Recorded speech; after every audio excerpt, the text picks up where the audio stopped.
I'm Kara Lawson. Hi, my name is Luke Waltz. I'm Guoliang Wang. My name's Alex Lindsay. I'm Vinayak Shedekar. I'm an assistant professor of agricultural water management. I'm an assistant professor in agriculture communication. I'm an associate professor in the Department of Horticulture and Crop Science. I'm a second-year PhD student. A professor in the Department of Plant Pathology at Ohio State University.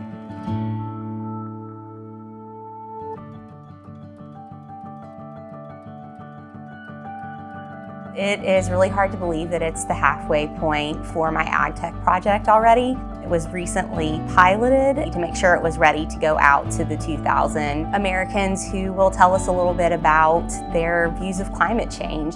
We've really got a full data set at this point. Harvest is just happening with soybeans and corn. We've had a busy summer collecting data with drones, with time-lapse cameras, with smartphones, and then with a lot of soil and climate sensing that we installed at the 3 locations around Ohio.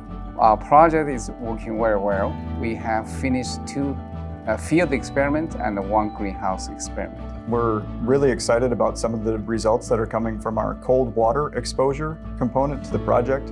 And we're in the middle of harvest season right now, so we're getting our seed samples and getting those ramped up for our in-lab disease assays. We're at the halfway point, which means the growing season is over. So which means we're at a stage where we're looking at the data that we have collected and just looking at the first preliminary results, it is looking very exciting for us. The test of the survey actually happened in multiple phases. In the first phase, we tested the survey with about 80 people to help determine essentially if the survey was working how we hoped it would work. And once I got the data, I did some statistics to make sure from a statistical perspective that it was sound. So we've seen some early results with some of our time-lapse imagery where we calculated the uniformity of emergence of corn and soybeans. We've also seen a correlation between our soil volumetric water sensing and matrix potential relative to the precipitation across the 3 sites.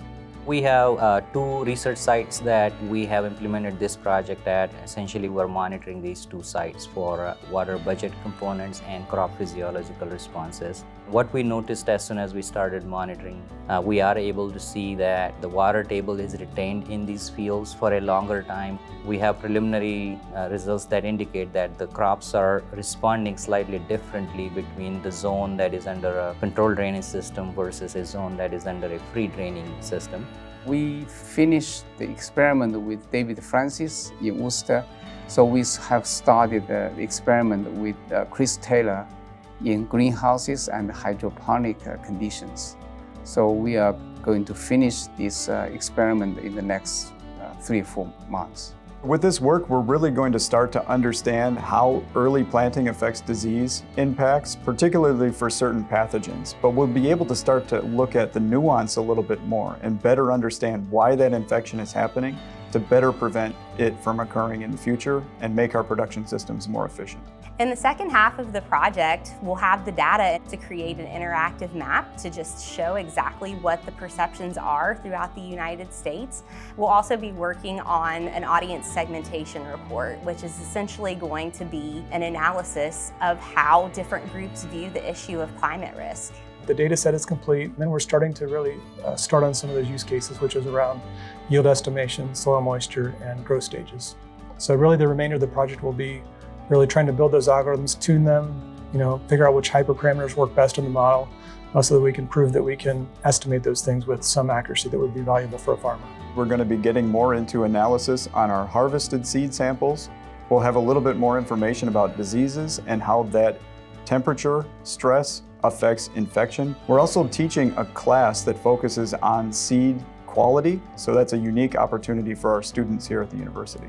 Really what our next phase is going to be is to start looking deeper into the database and then start talking to the producers about their experience with these technologies. And then we hope to synthesize the results based on the data that we have collected. The AgTech Innovation Hub funding from Nationwide has meant everything to this project. The best part of this was the ease of securing funding and the timing of the funding. It was very fast track. We're using this fund to hire a postdoc, and so we can carry out all the experiment in the greenhouse, in the field, so we can test effectiveness of the products. The funding from Nationwide really helped us really execute this project because it allowed for the time and the buying of the equipment, the soil and climate sensing, the unmanned aerial vehicle that we use to collect all our imagery. If you don't have great data, the best machine learning algorithms in the world really can't do much. Without the funding from the nationwide AgTech Innovation Hub, this work wouldn't be possible because we wouldn't be able to look at these questions and address these producer-relevant issues, especially as planting dates become earlier and harvest season becomes more variable. The opportunity to conduct a national survey wouldn't have been possible without our partners at Nationwide, and I so appreciate that. It's a huge undertaking, and it's not really possible without that kind of support.